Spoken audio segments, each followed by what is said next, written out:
तो दोस्तों नमस्ते प्रणाम जय श्री राम जी। आप सबके स्वागत करती हूँ अपना यूट्यूब चैनल में दोस्तों। तो चलिए मैं आप लोगों से सुनाने वाली हूँ आज तीज त्योहार स्पेशल गीत।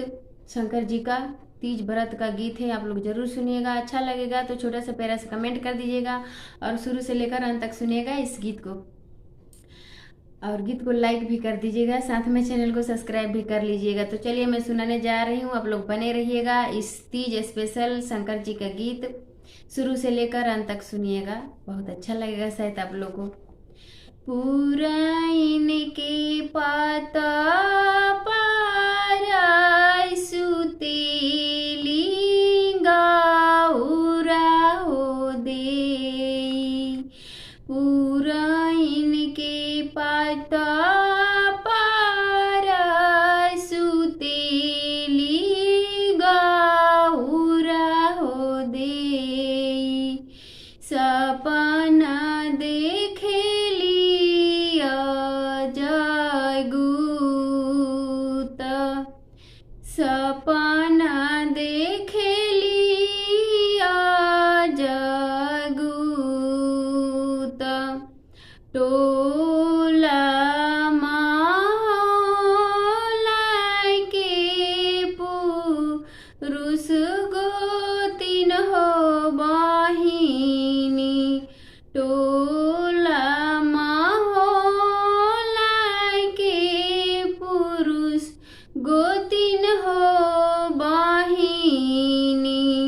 सपना के करीना विचार जी।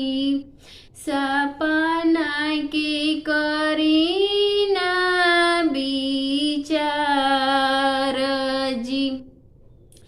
राते सपनवा दीदी आई सान देखानी। शिव कैनी दोसारी बियाह। रात सपनवा दीदी आई सान देखानी। शिव कैनी दोसारी बियाह। घरवा पैसी गौरा बिनी तीजे कैली। सुनी शिवजी राजी हमार जी। किया हम हमी शिवाजी चोरा नी से हो चटानी। किया हम हमी शिवाजी चोरा नी से हो चटानी। किया हम नसनी भान डार जी। किया हम नसनी भांडार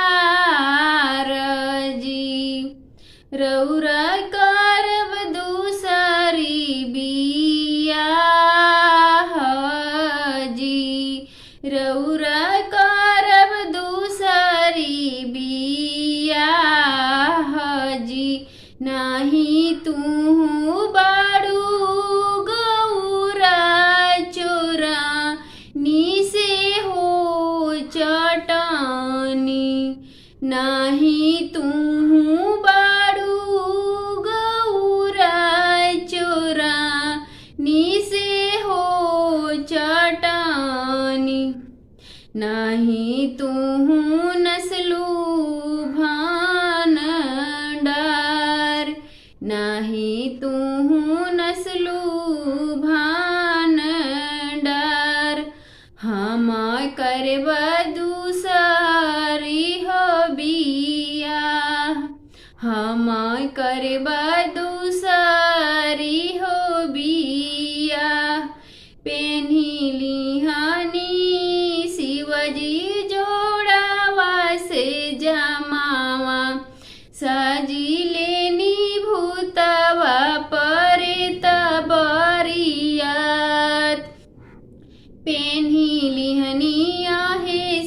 जी जोड़वा से जमावा सजी लेनी भूतवा परे तबरियात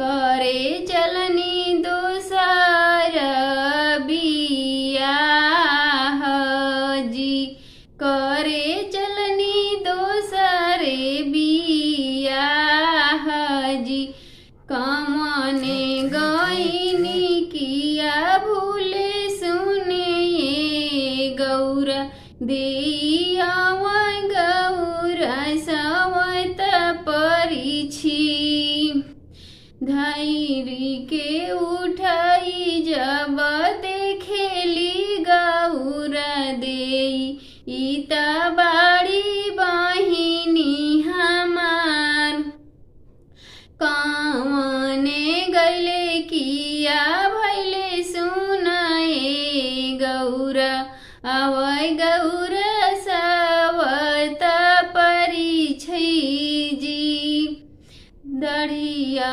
उठाई जब देखली गौरा देई इता बाड़ी बहिनी हमार जी मंगिया के जुड़े जुड़े रहिया हो बहिनी जन्म जन्म हवात मंगिया के जुड़े जुड़े रहिया हो बहिनी जन्म जन्म हवात पुराइन के पत पर सुतेली गौरा देई सपना देखेली अजय गुत शिवा